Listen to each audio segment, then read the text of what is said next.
Bienvenidos a nuestro programa. El martes, el 7 de noviembre de 2017, en la FEMI de Madrid, tuvo lugar la conferencia a cargo de nuestra compañera, la profesora y escritora Verónica Nehama, sobre el tema de 100 años de Revolución Rusa, semblanza, destino y rol de los judíos. Les invitamos a escuchar la grabación.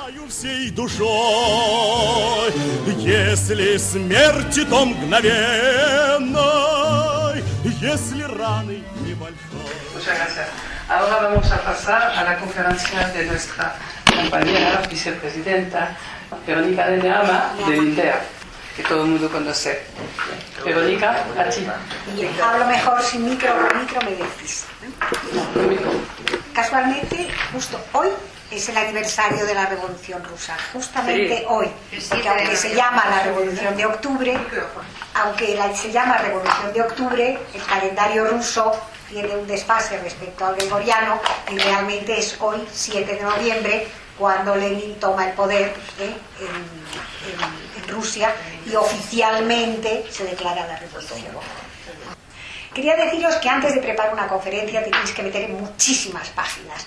He caído sobre muchas páginas absolutamente antisemitas, pero que me parece importante leerlas, porque en primer lugar, nunca nadie gusta a todo el mundo, siempre, que son muchos parámetros, y en segundo lugar, porque es muy importante saber de qué te acusa el otro para poder rebatir y poder hablar.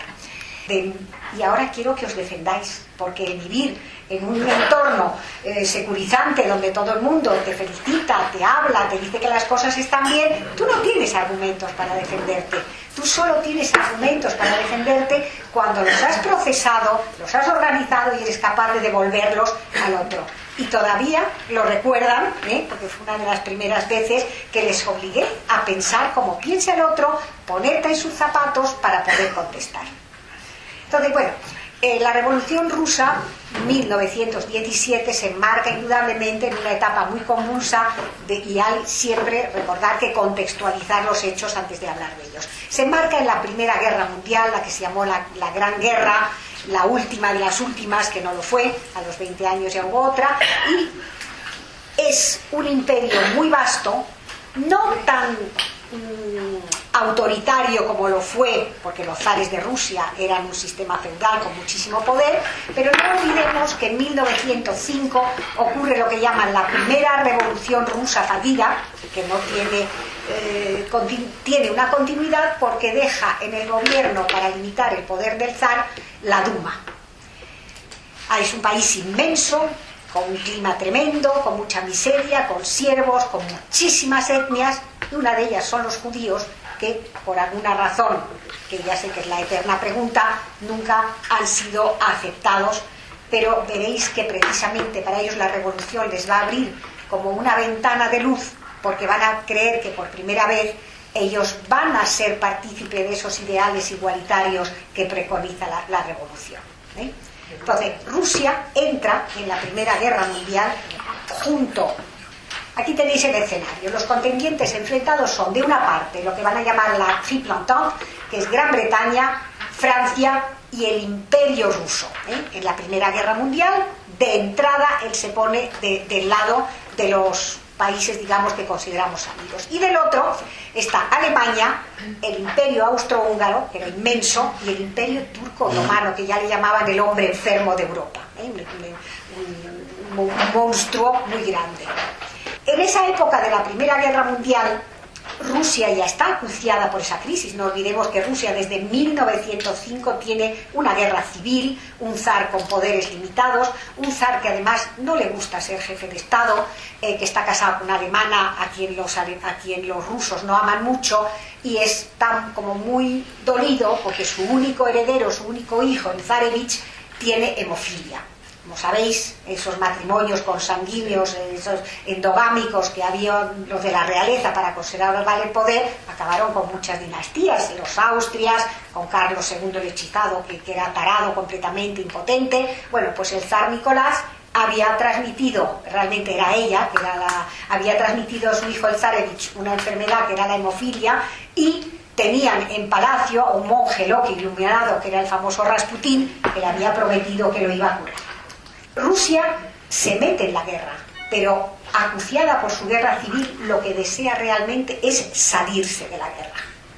Y entonces intenta, entre la Duma, se organizan el Soviet de Petrogrado, intentan que Rusia salga de la guerra. Claro, Gran Bretaña no quiere en absoluto que Rusia salga, porque para ella es un aliado muy potente. Y entonces Gran Bretaña piensa, insisto, a lo mejor muchas de las opiniones son también un poco subjetivas. Hablar de historia siendo absolutamente neutro para mí es casi imposible, pero por eso intento meterme en varias páginas y ofreceros a lo mejor pues 2 o 3 visiones. Indudablemente yo cuando hablo con un sentimiento que es más personal. Pero intentan desde Gran Bretaña que estos dos bandos que están en el gobierno, una parte dice que hay que salirse porque la revolución es incompatible, están pergeñando esa revolución, que es incompatible con la guerra y hay que salir, porque además firmar con capitalistas, luchar al lado de capitalistas, no es absolutamente lo que quieren. Gran Bretaña necesita vencer al Imperio Turco-Otomano, quiere que Estados Unidos se meta en la guerra, que Wilson dice que no, y entonces intenta jugar una serie de cartas. Gran Bretaña se reúne con Francia. En el acuerdo, en 1916, firman un acuerdo del cual nadie habla demasiado como preliminar de la declaración Balfour, que es el acuerdo Sykes-Picot. En ella se reparte, en 1916, el Imperio Turco-Otomano, o sea, como la lechera y el potolé, ¿no? Se reparten antes de ganar la guerra esos territorios y los van a distribuir de antemano, porque no quieren ya un imperio, entre quienes les ayudan. Por una parte, Lawrence de Arabia va a ofrecer a los árabes en esos territorios un gran Estado árabe unido. Por otra parte, van a ofrecer a los judíos, a lo que ellos llaman los judíos del mundo, una posibilidad de tener un hogar nacional en Palestina, para que los judíos americanos, que se supone un lobby muy potente, convenzan a Wilson para que se meta en la guerra. Luego el escenario es guerra mundial, gobierno de Rusia que quiere sacar a Rusia de la guerra, Gran Bretaña que no quiere en absoluto que salga de la guerra, entonces va ofreciendo cosas contradictorias. Lawrence de Arabia les ofrece a los árabes una serie de territorios que luego se materializarán en todos los países recientes. El último de ellos, Jordania, que se supone que era el que iban a dar toda Palestina a los judíos y se habían olvidado del monarca hachemita, a quien se lo dan. Entonces intentan, por una parte, que se quede Rusia ofreciendo a las tropas árabes de Lawrence de Arabia que hostiguen al Imperio Otomano que se queden, que Rusia se quede con la ayuda de los judíos locales. ¿Por qué digo locales? Porque en el Soviet de Petrogrado y en los bolcheviques que estaban subiendo había muchísimos líderes judíos. Kamenev, Zinoviev, que son los fundadores del partido menchevique de los rusos blancos, Trotsky, por supuesto, incluso a Lenin se le acaba de descubrir un abuelo materno judío. En fin, él lo que quiere es que ese gran número, el caso es que lo que están intentando es que Estados Unidos entre en la guerra con la influencia de los judíos americanos, que los judíos del bolcheviques intenten mantener a Rusia en la guerra, y eso es una de las razones por las cuales van a ofrecer ese acuerdo bastante ambiguo que es la declaración Balfour. Por otra parte, los británicos admiran mucho a los judíos. No hay solamente una razón para ofrecer esa declaración Balfour. Ellos piensan, en el fondo, que el retorno a Sion es un derecho, que los judíos como pueblo necesitan tener un lugar, una patria. Y en segundo lugar, están tremendamente agradecidos a un químico, fijaros lo importante que es la química, un químico que se llama Weizmann, un químico ruso-judío, que lleva tiempo, desde la época de Herzl, reclamando una patria judía en Palestina. Él encuentra la forma de producir a muy bajo coste y de manera industrial la acetona, que es muy necesaria para el ejército aliado, y se lo ofrece a Gran Bretaña, con lo cual hay un agradecimiento especial, y Weizmann va a ser una figura clave en la declaración Balfour, va a negociar hasta el final con Churchill, tiene frases absolutamente geniales. Hay una de ellas que dice: nos quedaremos como el Estado aunque tenga el tamaño de un sello de correo. O sea que realmente lo que él quería. Y en otro momento en que discute, no sé si se ve muy bien en esta viñeta que está a la derecha, en que le dice, porque claro, ya sabéis que ofrecieron otros lugares que no fuera ese cuando se dieron cuenta que Jordania no había sido adjudicado, y creo que Uganda o no sé qué, y el otro le dijo: ¿usted aceptaría, le dijo al británico de turno, que Londres la mandaran a Birobistán? Y el otro le dijo: perdone, pero es que Londres lo tenemos, hace mucho que estamos viviendo aquí. Y el otro le dijo: y nosotros vivíamos en Jerusalén cuando Londres era todavía unos pantanos. Entonces, realmente él tenía respuesta a todo, en ningún momento se dejó seducir o convencer, y al final fue el primer presidente de Israel, porque, como sabéis, Einstein rehusó ese honor por otras razones. Hemos visto entonces que desde 1905 Rusia está en plena guerra civil, que su zar, que llaman el sanguinario porque ha ordenado muchísimos pogromos, sobre todo de judíos, que ha ordenado represiones, que está casado con esa Alemania en este momento es el enemigo, luego hay también un odio, y encima tenemos a Rasputín dentro, viviendo como un príncipe, como un pachá en el palacio. Él tiene 4 hijas, que son las 4 zarinas que murieron todos asesinados. Tristemente, el que comandó el pelotón de asesinato y ejecución fue un judío. Pero veremos por qué, porque ellos pertenecían a una organización policial que se llamaba la Checa, que había sido fundada contra la policía rusa, que era la Ojrana, y que se dice que de esa Ojrana, de esa policía represiva rusa, emanan los dichosos, famosos, tristemente famosos protocolos de los sabios de Sion, que han hecho tantísimo daño. Un pensador socialista, porque todo esto tiene una razón, por qué en Rusia se establece. Un pensador socialista, el alemán Karl Marx, que es originario de una familia judía ortodoxa, de una estirpe de rabinos tremendamente religiosos, pero su padre se había convertido al luteranismo y educa a todos sus hijos en esa religión. En 1848 redacta una especie de libelo para unos, piedra fundacional para otros, de un nuevo sistema que se va a llamar el Manifiesto Comunista.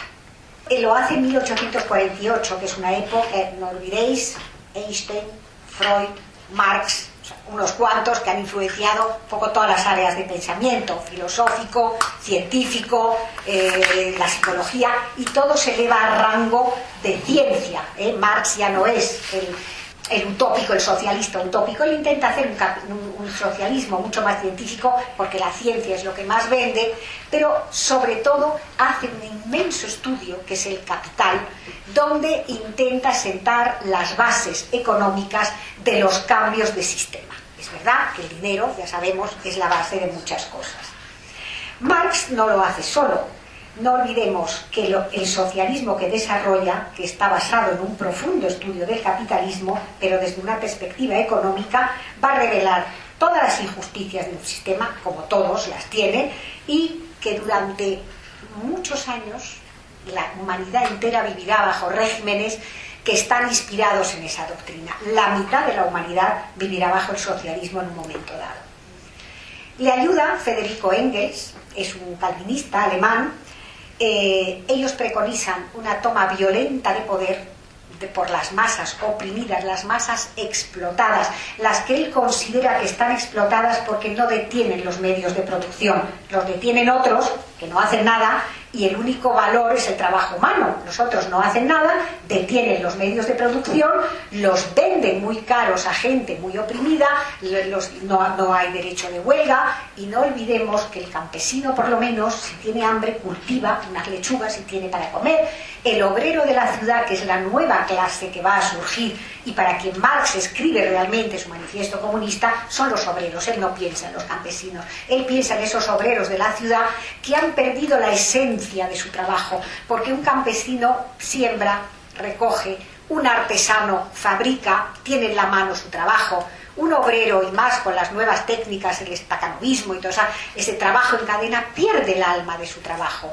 Es un trozo de máquina que va haciendo todo el día eso y cuando duerme por la noche lo sigue haciendo. Es lo que se llama la reificación del trabajo, la reificación del ser humano, y entonces él realmente lo que intenta es liberar a esos proletarios al grito de proletarios del mundo unidos. Pero siempre Marx dijo que esa toma de poder, esa dictadura del proletariado iba a ser violenta, por supuesto, porque no hay evolución en una revolución, pero segundo, que iba a ser transitoria hasta que se estableciera un sistema. ¿Cuál es la trampa, digamos? La trampa es el verdadero comunismo, porque hay una parte idealista maravillosa en su doctrina. No puede existir en un pequeño rincón del mundo que no es autárquico, que no es autosuficiente, cuando el resto del mundo es un capitalismo salvaje que vende, que tira arroz al mar, que pone café en las locomotoras, porque no quiere bajar los precios. El comunismo tiene una vocación de internacionalidad. Y bien, si el comunismo no se expande, no hay áreas, esferas que puedan comerciar y puedan mantener esos derechos, es imposible que sobreviva. Y entonces el sueño de internacionalismo se cumplió en medio mundo, pero en el momento en que no hubo en el resto y que tristemente se convirtió en lo que el propio Marx hubiese llamado un capitalismo de Estado, porque de socialismo nada, se convirtieron, se cambió como la tortilla, ¿no? Es como un poco el chiste del niño que le dice a su padre: papá, ¿qué es el capitalismo? Dice: hijo mío, la explotación del hombre por el hombre. Dice: ah, vale. Dice: ¿y el comunismo? Dice: justo lo contrario. Bueno, pues, o sea, lo mismo de lo mismo, ¿no? Se pusieron en lo alto de la pirámide, los explotadores se convirtieron en explotados en cuanto pudieron, ¿no? Las ideas, a grosso modo, de esa teoría, las teorías marxistas, es que la lucha de clase siempre ha existido. O eran los feudales contra los siervos y ahora los burgueses contra los proletarios. Segundo, que ricos y poderosos, al tener los medios de producción, explotan a los trabajadores, que son quienes dan el valor de lo producido. La religión es el opio del pueblo, porque siempre se ha dicho: los últimos serán los primeros, los pobres les tendrán el reino de los cielos. Sobre todo el cristianismo, que vino a decir: es más difícil que entre un rico al reino de los cielos que un camello por una aguja.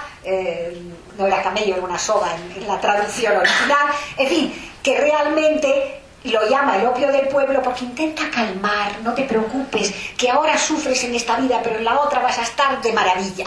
Y la gente no quería esperar a la otra, ya quería tener lo que tuviera que tener en esta. Insisto, el poder tenía que ser transitorio a los desfavorecidos hasta el establecimiento, y esa es la palabra clave, de un orden social más justo. Como pequeña anécdota, el comunismo, si lo estudias, nunca pidió que todos tuvieran lo mismo. Hay una meritocracia también, pero lo que sí dice es que cada uno según sus necesidades, para empezar. Que nadie tenga una falta de techo, una falta de educación, una falta de medios para subsistir. Y a partir de ahí, el que más trabaje, que más tenga. Entonces siempre se ha dicho: no, porque los comunistas no pueden ser ricos. No, pueden serlo si trabajan más. Pero él lo que pretende es que el Estado asegure una cuota mínima para que la gente pueda vivir. Que además es lo que reclama hoy todo el mundo, ¿no? Tengo derecho a una vivienda, tengo derecho a una educación, tengo derecho. Solo tenemos derechos. Papel de las mujeres. Muy importante. No hay que olvidar que las mujeres en las guerras de repente se emancipan. La Primera Guerra Mundial hizo que mientras los hombres estaban en el frente, la mayoría de las mujeres tuvieron que ir a las fábricas y de repente soltaron los delantales y muchas ya no quisieron volver a cogerlo, como era lógico, ¿no? Entonces son momentos en los cuales surge una nueva clase, que es la clase femenina, en la cual se unen ricas y pobres en los hospitales, etcétera. Cosas que estaban bien vistas, como ir a cuidar enfermos y tal, y otras no lo estaban tan bien. Las mujeres, justamente el 26 de febrero, por eso la revolución se llama primero Revolución de 1905, la primera, Revolución de febrero, la que inicia, la que pone la mecha a la pólvora, y la Revolución de octubre, que es cuando Lenin que se tarda todo ese tiempo en coger el poder. El día 26 de febrero, 8 de marzo, casualmente, en nuestro calendario, que es el día en que se conmemoraba el Día de la Mujer, las mujeres rusas salen a la calle de forma pacífica a pedir pan, paz y que volvieran sus hombres del frente porque la situación era terrible. Pues esos disturbios muy mal reprimidos y otros que hubo subsecuentemente hacen que se desencadene esa revolución que estaba latente. Mientras ocurre eso, en Estados Unidos una judía rusa emigrada, Emma Goldman, saca a las mujeres a la calle, fijaros que lejos van las ideas, y en Rusia mismo Alexandra Kollontai, que es una teórica de Lenin y una bolchevique de pro, lucha por mejorar la condición femenina. Alexandra Kollontai logra muchísimas cosas. Gracias a ella, en ese momento, las mujeres alcanzan igualdad política, se quita la denominación de hijos legítimos, hijos ilegítimos, como si un hijo pudiera ser ilegítimo, el pobre ya está allí, no sé por qué hay que llamarle así. Los salarios se igualan, se otorga el divorcio, se otorga el aborto libre, la mujer es dueña de su cuerpo, permisos de maternidad, se les da una serie de ventajas que duraron, pues eso, lo que un helado en la puerta de un colegio. La emancipación de las mujeres duró más o menos lo que la revolución en su auge, lo mismo que la suerte de los judíos, y en cuanto Stalin va a subir al poder, veremos que todo eso se pierde, que las mujeres al final van a ser las primeras vapuleadas, y de vuelta homosexualidad, promiscuidad, adulterio, aborto, todo eso fue otra vez prohibido. Alexandra Kollontai sigue siendo hoy el paradigma del buen revolucionario, pero ella fue exiliada, fue destituida de sus cargos y aunque vivió hasta 1952, vivió exiliada, pero lo que había hecho para la liberación de las mujeres no se perdió porque en muchos países sí germinó y dio sus frutos. Su antecesora, porque nace y muere muy joven, en Alemania es Rosa Luxemburgo, la que llamaban la Rosa Roja. Rosa Luxemburgo es judía, es rusa, es una brillante escritora, ha conocido a Engels y a Marx porque es contemporánea de ellos y es una Dalit de la Revolución Rusa en Alemania.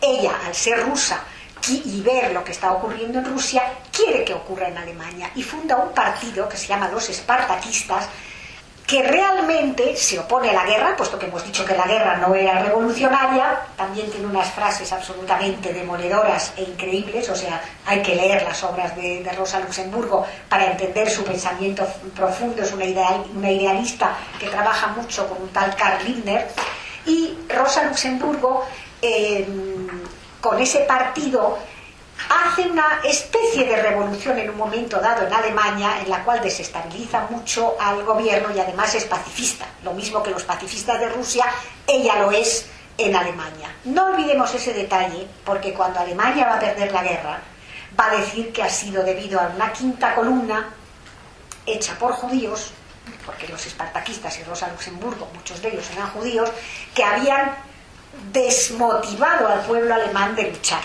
Que habían tenido dentro de su país los partidos de izquierda y los judíos, que habían desmotivado a la gente y que por eso Alemania había perdido la guerra. Entonces, pues alguna frase de las que hay aquí, no sé si llegáis a ver, dice: quien es feminista y no es de izquierdas carece de estrategia, y quien es de izquierdas y no es feminista carece de profundidad. Y hay una frase tremenda que dice: quien no se mueve no nota las cadenas. Si me quedo así, pues no noto que estoy atado. En cambio, en cuanto me muevo, las cadenas suenan. Era una mujer muy especial. Otro personaje en la Revolución Rusa del cual tenemos que hablar es Vladimir Ilich Ulyanov Lenin. Lenin es un teórico comunista, un dirigente bolchevique, es cristiano ortodoxo, su estatua sigue en la Plaza Roja, pero ahora mismo está empezando a tambalearse un poco, entre otras cosas porque le han encontrado un abuelo materno judío. Él participó ya en la Revolución de 1905, proclamó la de 1917 y su ilusión, su gran anhelo era que esa revolución iba a hacer mancha de aceite. empezando por Alemania. De hecho, en un momento dado, en las fronteras, las tropas alemanas y rusas confraternizan. O sea, hay mucho, Rosa Luxemburgo está animando, hay muchos episodios en los cuales parece que la revolución sí se va a extender, ¿eh? Y veremos que él tiene su propia estrategia, que luego no le funciona. Es verdad que murió muy joven de estrés y de un ictus y no pudo culminar esa revolución que él quería internacional y mundial. Lenin tiene un problema de mala organización de tiempos. Veremos ahora por qué. Lenin en un momento dado está exiliado, él se exilia porque hay disturbios, ya sabéis los disturbios, él se exilia en Zurich, se va a Suiza, pero él proclama que Rusia tiene que salir de la guerra. Gran Bretaña está jugando sus cartas. Ofrezco la declaración Balfour, ofrezco el Estado árabe con los reyes de Arabia, quiero que Estados Unidos entre en la guerra. Estados Unidos efectivamente entra en la guerra en abril de 1917, pero Lenin está exiliado, no puede salir, está en Zurich. Los alemanes, que también son muy estrategas, deciden que si Lenin va a Rusia, va a animar a que Rusia salga de la guerra, porque esa era su teoría. Le meten en un tren blindado que atraviesa, sin ser abierto, toda Alemania, nadie ve nada, nadie dice nada, y Lenin llega efectivamente a Rusia en ese tren blindado, acompañado de 30 revolucionarios, de los cuales 17 son judíos. Otra alegría para nosotros, quiero decir, que fijaros que para una población judía pequeña de Rusia, ahora veremos su evolución, dentro del aparato que dirige el partido bolchevique hay casi un 50% de judíos, amén que en la revolución eran también alrededor de 20%, o sea, un número desproporcionado respecto al número que hay en el país. Todo ocurre en una semana. El 2 de noviembre, Gran Bretaña, luego os pondré un cuadro recapitulativo de todas las fechas. El 2 de noviembre, Gran Bretaña emite la declaración Balfour, cuyo aniversario fue, todo está vinculado evidentemente. Todavía espera a alejar a los judíos del bolchevismo y que Rusia se mantenga en la guerra. Todavía Lenin está en Rusia, Lenin está trabajando, pero Lenin no coge el poder todavía. Pero el 7 de noviembre, solamente 5 días después de esa declaración Balfour, los bolcheviques ya asaltan el Palacio de Invierno. Y en ese momento, cuando ellos toman el Palacio de Invierno y se hacen con el gobierno, entonces ya dicen que van a retirar a Rusia de la guerra. Pregunta, es una pregunta. Si Lenin se hubiese decidido antes, porque llevaba unos meses ya, y hubiese hecho la toma del poder y declarado que Rusia salía, ¿hubiese tenido todavía sentido que Gran Bretaña emitiera la declaración Balfour? Yo creo más en la teoría de la simpatía y que la hubiese hecho igual, pero indudablemente la hizo antes de que Rusia saliera de la guerra por obra de Lenin. Los judíos en Rusia. Sabemos que la tribu de los házaros, se llaman los kuzaríes, son un poco los antecesores de los askenazim, fue una tribu que se convirtió toda al judaísmo y que era de las pocas tribus verdaderamente guerreras. Por otra parte, en 1795, ya sabéis, la campaña de Rusia de Napoleón, en que Napoleón es derrotado por el general Invierno en Rusia y pierde parte de ese imperio, que es Polonia, que lo va a heredar Rusia. Rusia se va a encontrar de repente con un contingente de judíos enorme, unos 2 millones, cuando Rusia, la presencia de los judíos en Rusia era más o menos testimonial. Esos 2 millones de judíos convierten a Rusia en el país con mayor población hebrea del mundo en ese momento. Los judíos se han crecido a un ritmo superior al resto de la población, o sea que la tasa de crecimiento es bastante importante porque en esa época no eran demasiado. Catalina, por no remontarnos a las calendas griegas, Catalina fue muy tolerante al principio con ellos, pero porque tenía un poco el propósito de convertirlos. Al ver que no lo logra, pues hace como Lutero. A ver si ahora no han aceptado el catolicismo, a ver si ahora aceptan el luteranismo, ¿no? Bueno, pues entonces los denostamos y son lo peor de lo peor. Bueno, pues Catalina intenta convertirlos, al no lograrlo, pues no está satisfecha con la política y los confina en lo que vamos a llamar la zona de residencia, que es una especie de gueto en los países donde ellos vivían antes de la anexión. Cuando llega un zar, Alejandro II, él es un zar liberal que quiere unificar Rusia, que todas las poblaciones tengan oportunidades, y se convierte en muy liberal y muy tolerante con los judíos.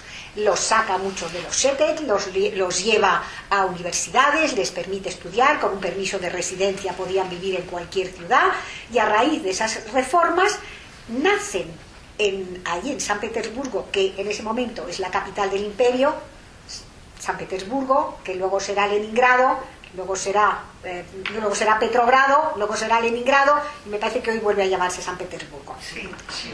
Entonces, bueno, pues una ciudad con múltiples nombres, ¿no?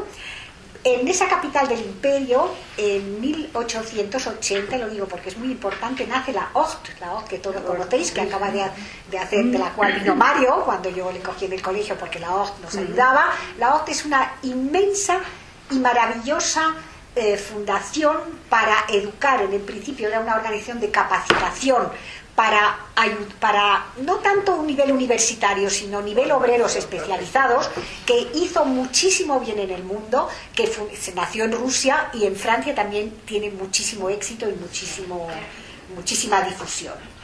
Se funda también un poco más tarde, en 1912, algo que la gente no conoce mucho, que se llama OSE, que es una organización para la salud de los judíos en el mundo, que también se funda en Rusia. Pero ¿qué pasa? El número creciente de judíos, que siempre que crecen se hacen más visibles, es así, está en nuestro destino, por decirlo de alguna forma, desencadenan otra vez el antisemitismo. Muchos se hacen socialistas, ingresan en el Partido Obrero Demócrata de Rusia, porque sobre todo esperan disfrutar de esa igualdad, de esa libertad que pregonan para todo el mundo, y esperan que alguna vez les toque a ellos. Los mencheviques, que eran los primeros que salen, que son los rusos blancos, insisto, todos los dirigentes, Zinoviev, Kamenev, eran Sverdlov, todos esos eran judíos, y muchos después se pasan a la fracción de los rojos, que son los bolcheviques. El más carismático, Lev Davidovich Bronstein o León Trotsky. Me he permitido poner una viñeta de caricatura, fijaros, el medallón que lleva Trotsky, que es un Magen David, y también en todas esas páginas donde me he metido, Sostumer, Metapedia y tal, el símbolo que habéis visto al principio, que es la hoz y el martillo, la hoz para los campesinos y el martillo para los obreros, muchos están coronados de la estrella, pero en esas páginas lo que hay encima es la estrella de David, evidentemente, o sea, porque veremos ahora lo que llamaban ellos el sionismo bolchevismo. Trotsky, como Sverdlov, como todos esos líderes, Zinoviev, Kamenev y tal, pues serán judíos, pero lo que son es antijudíos, o sea, para ellos la religión es también el opio del pueblo y ellos no van en absoluto ni de judíos ni de ayudar, o sea, cuando se pretende imponer el laicismo en un país, se destruyen sinagogas, se destruyen iglesias, se matan curas como se matan rabinos. Ellos querían imponer el laicismo. Y no olvidemos la revolución rusa de padrecito y madrecita, y que el zar era más o menos Dios, era una sociedad con un sentimiento religioso muy arraigado. ¿Sabéis un poco de dónde nacen tanto antisemitismo que tiene además visos de cientifismo? Pues Karl Marx escribe un libro que se llama La cuestión judía, donde precisamente no deja bien al pueblo judío. Sobre todo, él forja esa leyenda del judío ávido de dinero, que solamente negocia, que presta usura. Lo que nadie habla, sobre todo en los comunistas, es que Marx era un vago, una persona súper endeudada, que tenía muchos hijos, y que, claro, al estar siempre endeudado y su familia ya no le quería dar dinero, estaba todo el día pidiendo dinero a los prestamistas. ¿Quiénes prestaban dinero? Pues los judíos. Con lo cual, ¿quiénes le reclamaban? Los judíos. Y entonces los judíos son ávidos de dinero, tal. Yo en mi circunstancia, indudablemente no ayudo mucho a la causa. Es pues en Europa y sobre todo en Rusia, no sé si toca la siguiente, sí, es en Europa y en Rusia donde emerge entonces ese antisemitismo moderno, que ya no es religioso como el de antaño, el antijudaísmo que había iniciado la iglesia cristiana. Es un antijudaísmo racial. O sea, ya no podéis vivir como judíos entre nosotros, que os podéis convertir y ya lo seréis, es ya no podéis vivir como judíos, cambiaros. Y sabemos que eso acabó como ya no podéis vivir, que era el Hitler. O sea, la frase la van cortando cada vez, porque cada vez van cercenando más libertades, etc. Entre 1903, bueno, ese famoso zar tan bueno, Alejandro y tal, por desgracia lo asesinan. Había judíos en el asesinato, con lo cual el siguiente que viene hace una represión terrible contra los judíos. Y en ese momento es cuando los pogromos, la palabra pogromo que hoy están en el vocabulario de todo el mundo, adquiere su significado pleno en 1881, porque Alejandro III, el sucesor de Alejandro II, se ceba en los judíos, y ahí está la primera ola de migración de los judíos a Estados Unidos. Y los que se quedan, que no se pueden ir, son los que se van a radicalizar, entrar en los partidos de izquierdas, dejan de lado la religión, pero conservan el yiddish. Entre 1903 y 1906 surgen las centurias negras, una especie de Ku Klux Klan. Se editan los protocolos de los sabios de Sion y un libelo de sangre, que eso lo hay en todos los países. Un libelo de sangre es un escrito que se hace diciendo que los judíos hacen matzá con sangre de niño cristiano, por ejemplo, el Santo Niño de Remedio, cosas por ahí. Y eso hace mucho daño, y aunque escritores de renombre como Máximo Gorki en Rusia, Anatole France en Francia y Bernard Shaw en Gran Bretaña desmienten las calumnia, que algo queda, el daño ya está hecho. Entre 1881 y 1914, más de 2 millones de judíos emigran de Rusia a Estados Unidos, Palestina, Argentina y otros países. La entrada del Imperio ruso en esa Primera Guerra Mundial significó que ya la gente que era pobre, ya la miseria más negra. En una epidemia de tifus, siempre después de las hambrunas vienen las epidemias que rematan ya el panorama. En ese momento la gente por primera vez deja de creer que el zar es Dios. El zar ya tiene la Duma, pero el zar se nos ha metido en una guerra, el zar ya no se ocupa de su pueblo, ya no es el padrecito, y vamos a pedir que sea derrocado. Ya Rasputín lleva al colmo la indignación, y el zar va a ser asesinado en 1918. La influencia de los judíos en los partidos bolcheviques va a aumentar el antisemitismo. Las centurias negras y los protocolos de los sabios de Sion, que se van a esparcir en todos los medios, van a crear en el pueblo un sentimiento antijudío. El pacifismo de Rosa Luxemburgo, que los alemanes está también fomentando eso. Y en un momento dado, cuando os acordáis que os dije hace un rato que Lenin sube al poder el 7 de noviembre, 100 años como hoy, y saca a Rusia de la guerra, pues si tú sacas a Rusia de la guerra, pues Alemania dice: ah, tú te has rendido, vamos a firmar un tratado.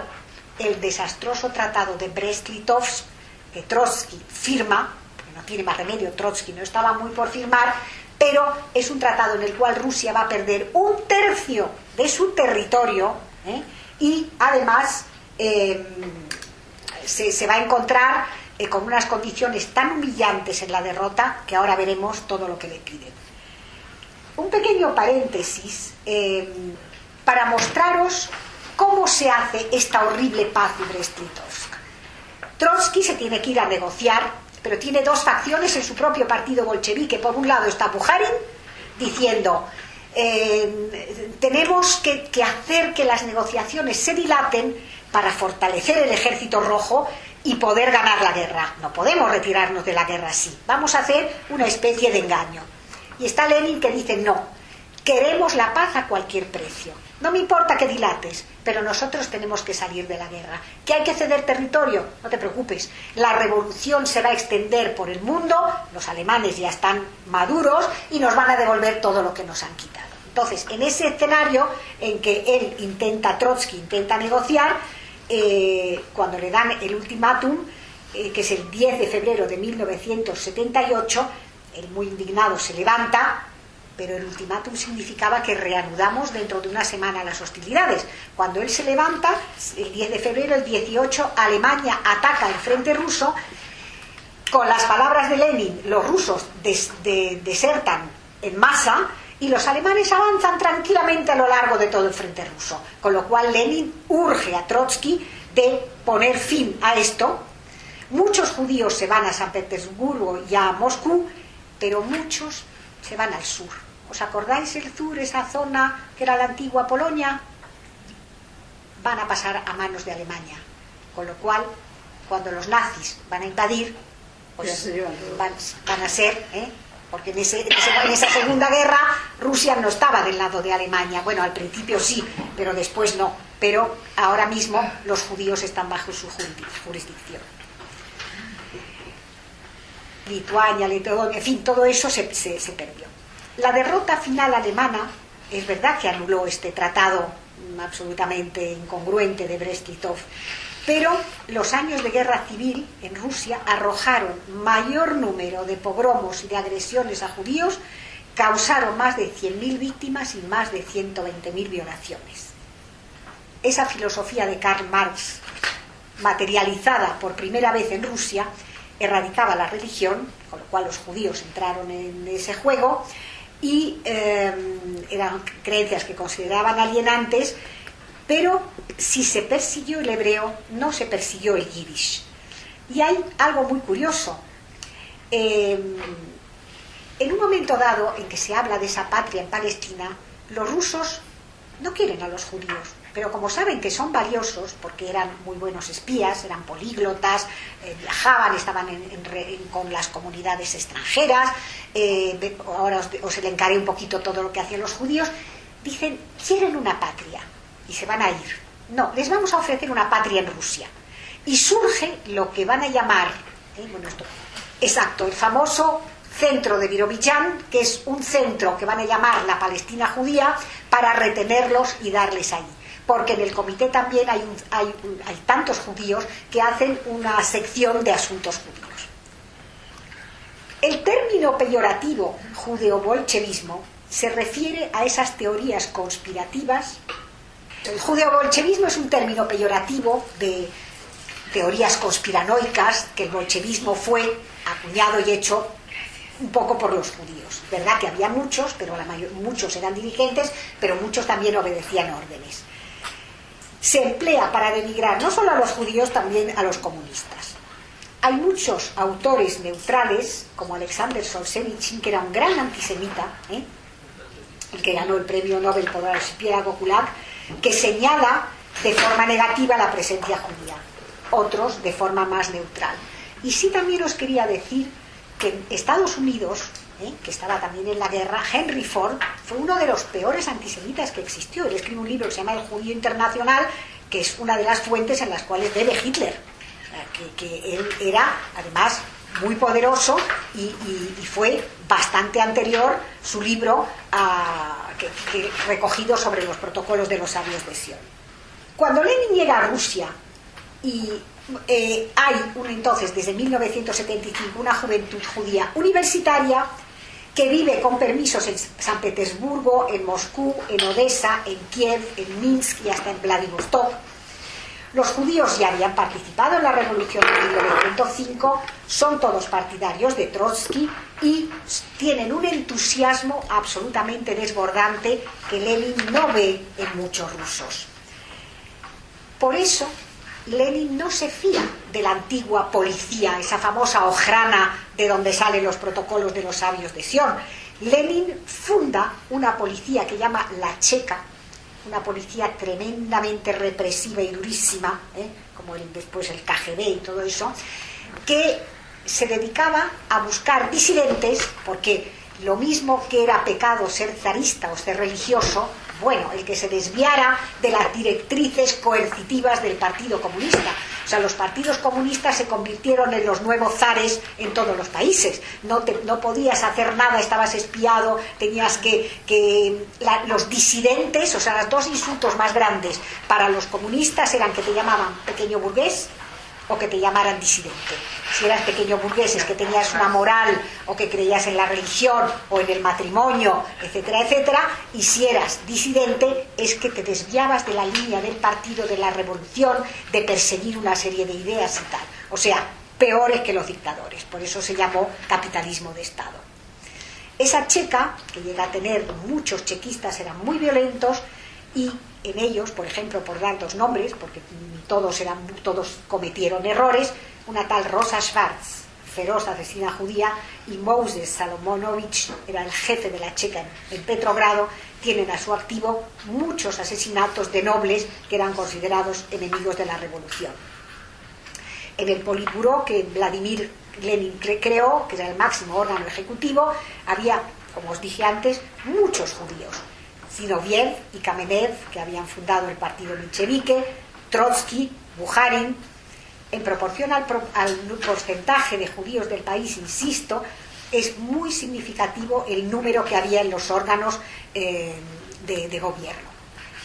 Cuando el régimen se convirtió en dictadura, la dictadura del proletariado, preconizada por Marx, había 3 millones de judíos, pero ellos no se quejaron, porque para ellos no era peor que los pogromos y los asesinatos que habían vivido.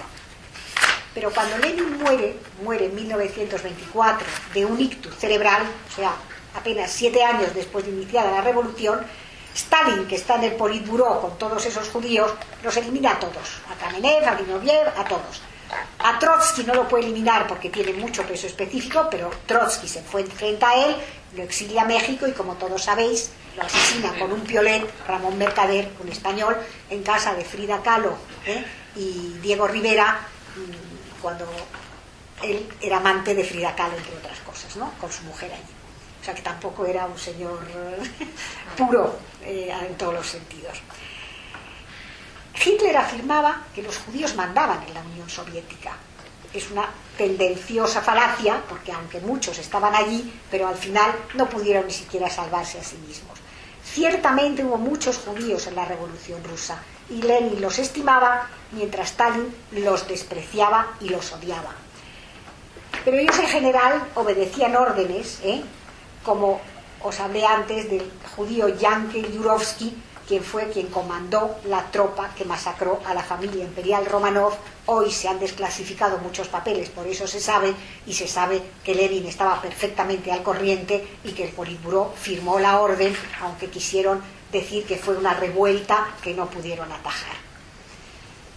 Insisto, ellos no actuaban como judíos, actuaban como patriotas rusos, y lo mismo Trotsky, que creó el Ejército Rojo, que la Troika estaban, por deciros un poquito, un tal Máximo Livitinov fue comisario para exteriores, Marc Chagall fue comisario de arte contemporáneo, y el jefe de la Checa también era un judío. ¿Por qué? Pues porque, como os digo, el patriotismo de los judíos no era cuestionado y Lenin confiaba mucho en ellos. El Transiberiano, el ferrocarril, lo construyeron judíos, porque los rusos no querían estar apartados de su familia durante mucho tiempo. El judío de Danzig, Karl Radek, fue un gran apoyo para Lenin y para el Comintern. El Comintern es el Comité Internacional, algo que se funda para propagar el comunismo en todo el mundo, que se llama también la Tercera Internacional. También hay un judío a su frente. Muchos jóvenes judíos abrazaron estos ideales de revolución como un modelo de salvación, donde no había ni intolerancia ni discriminación. Mientras vivió Lenin, el comité formado por todos los judíos, poco a poco se disolvió. La idea de Birobidzhan, que se llamaba el lugar judío independiente, sigue existiendo todavía, aunque solamente tiene un 1% de judíos. Ahora veremos que Birobidzhan va a volver a salir en la historia. Después de la Segunda Guerra Mundial, porque eso fue el auge mientras se instaló, pero el comunismo, ¿qué pasó con él? El comunismo duró una generación, duró desde la Revolución del 17 hasta la caída del muro de Berlín en 1989. Después de la Segunda Guerra Mundial, que costó millones de vidas rusas y 300.000 judíos, que respecto, insisto, a las cifras también ahí hay que tenerlas en cuenta, Stalin empezó una campaña feroz contra los que llamaba los cosmopolitas sionistas sin raíces. O sea, él no podía soportar que quisieran irse a otra patria, teniendo el maravilloso Birobidzhan, que entre comillas está casi en Siberia, a 8.000 kilómetros al este de Moscú. Porque en un momento dado les había dado la Crimea, que está muy bien, que es un poco como el balneario de Rusia, pero claro, los locales se pusieron hechos unas llenas y automáticamente, pues eso, un proyecto que acabó muriendo. Moscú se convierte en la nueva capital cultural, pero ahí se cierran centros, colegios y teatros judíos. Eso contrasta bastante con la idea de que los judíos dominaban todos. Fueron perseguidos y asesinados y más de 200.000 murieron en nuevos pogromos que esta vez ya no eran zaristas, eran bolcheviques. Stalin, en un momento dado, casi al final de su vida, en 1953, tenía todo un plantel de médicos judíos, unos 9 o 10. Dentro de su locura conspiranoica, pues los acusa de envenenar a altos cargos del gobierno y se hace lo de la conspiración de las batas blancas, los destituye y los encarcela o los deporta, los manda a Siberia a todos. La mayoría los matan, unos mueren durante el interrogatorio y los otros acaban confesando, claro, bajo presión. Pues curiosamente Stalin, después de una discusión con Molotov en que se pone de frenético, él ya había tenido así acceso de tal, se encierra y muere. Bueno, muere no, le da un ictus cerebral. Y como nadie se atreve a entrar, y no tenía ya médicos porque los habían mandado a asesinar a todos, pues cuando abren al día siguiente lo encuentran entre excrementos, entre vómitos, entre tal, echando espumarajos por la boca, con los ojos echando chispas, lo acuestan, dicen que cada vez que él se desmayaba todos decían ojalá te mueras, perro, no sé qué, no sé cuánto, pero que cuando él se despertaba, padrecito, ¿quieres algo? ¿Quieres leche? Y tal. Total, que él muere después de unos días, nadie llama a un doctor, o sea que el padrecito no era ni tan amado, era un odioso y un odiado, ¿no? Después de la segunda, ya termino, después de la revolución, ¿qué ocurre? La Segunda Guerra Mundial, cuando Lenin muere, Stalin coge el poder. Lenin no lo dejó a él como heredero, porque Lenin decía de él es demasiado cruel y sanguinario. Lenin designa a Trotsky, claro, el otro lo desbanca y es el que se queda con el poder, y Stalin va a reinar desde 1924-25 hasta 1953.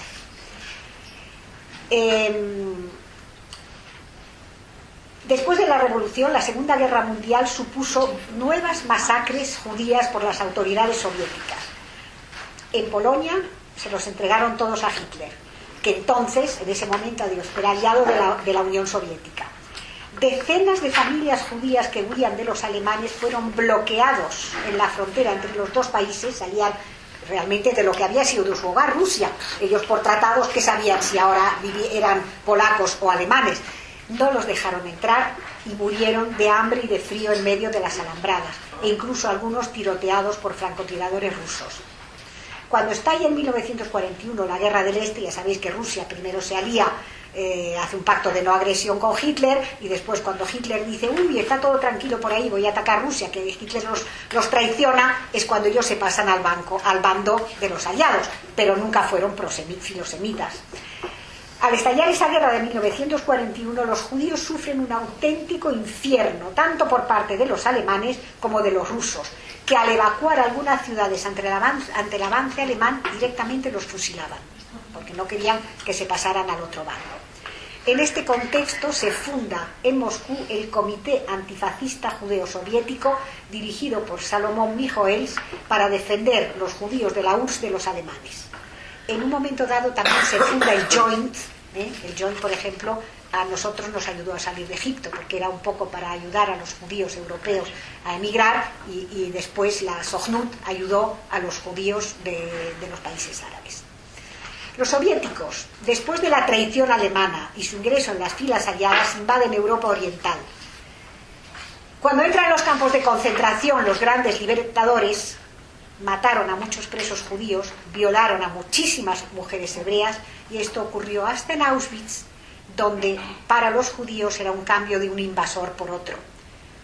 Ironía para los que estamos llamando los liberadores de Auschwitz. Claro, eran tropas de gente absolutamente, no digo que obedecieran órdenes, pero en fin, que no fue tan idílico como nos lo quieren pintar. Y hoy se están descubriendo muchos papeles porque después de 70 años se abren los archivos. A partir de 1950, Stalin, que es un monstruo absolutamente sanguinario, había ya exterminado muchísimas etnias, no solamente a los judíos, pero ya decide acabar de una vez con los israelitas, alegando esa conspiración judía que empezó por los médicos, empezó o terminó. Los escritores.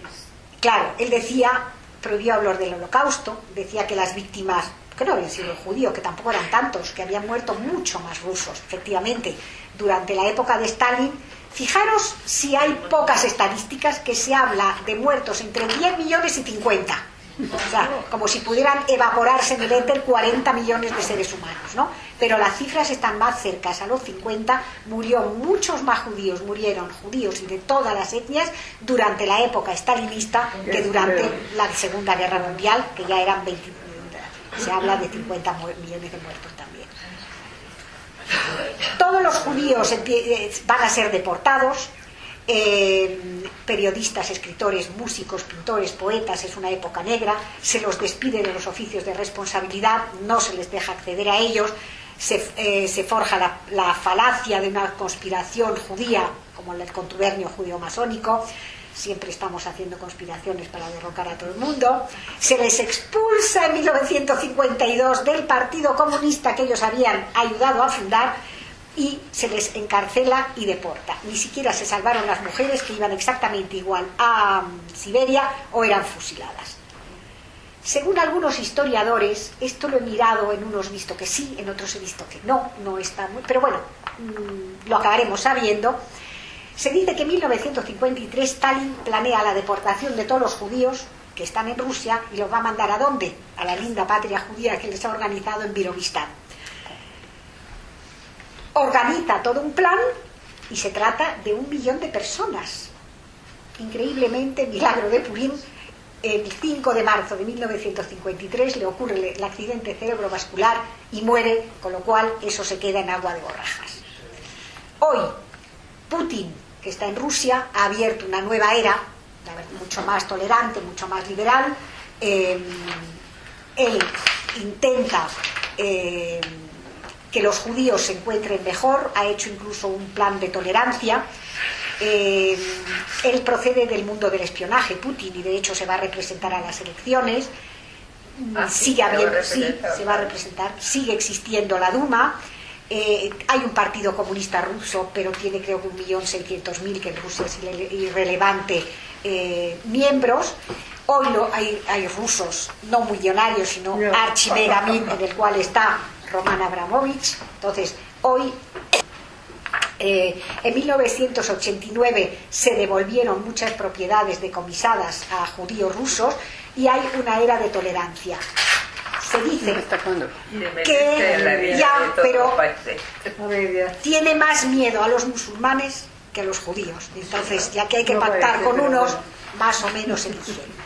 Un repaso muy rápido para que tengáis en cuenta las estrategias y las fechas. Desde Gran Bretaña, que hace esas promesas contradictorias que hoy siguen coleando y trayendo un montón de problemas, porque hay cosas que todo el mundo aceptó. Pues Jordania está súper aceptada, cuando iba a ser el Estado árabe y los palestinos entraron ahí al grito de Jordania es Palestina, Palestina es Jordania, y los masacraron.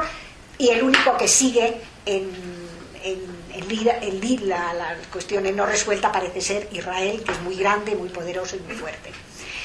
En orden cronológico, empezamos el 8 de marzo de 1917, la manifestación de mujeres que va a prender la pólvora. El 3 de abril, Lenin llega en tren. Fijaros que desde abril hasta noviembre no va a tomar el poder, está la Duma y está él, que puede tomar el poder pero no lo toma. El 6 de abril entra, muy poquito después, entra en guerra Estados Unidos, los rusos empiezan a desertar. El 2 de noviembre, declaración Balfour. El 7 de noviembre el asalto bolchevique al Palacio de Invierno y ya declaramos la revolución, que ya ese día pues realmente no pasó nada, no fue como la toma de la Bastilla ni asesinaron a nadie, ya era casi pacífico y se fue imponiendo desde febrero hasta noviembre. El 3 de marzo del 18 la firma de la desastrosa paz de Brest-Litov entre Rusia y Alemania, donde Rusia pierde un tercio de su territorio y casi un 40% de su población.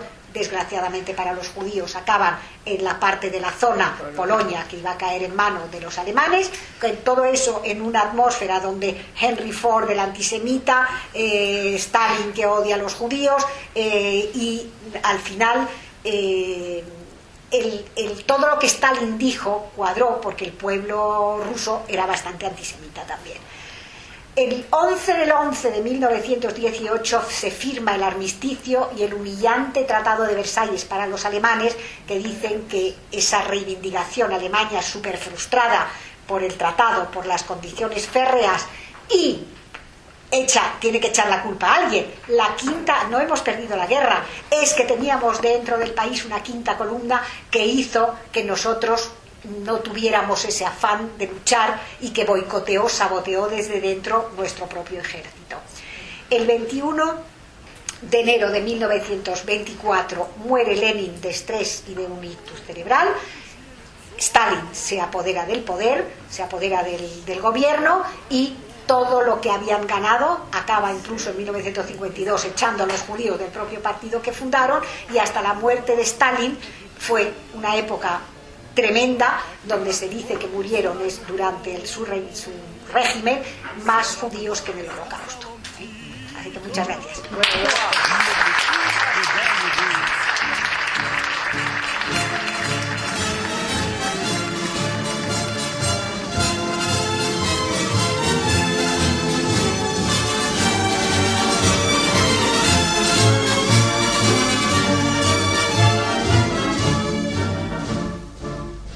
Дан приказ ему на запад, ей в другую сторону. Уходили комсомольцы на гражданскую войну.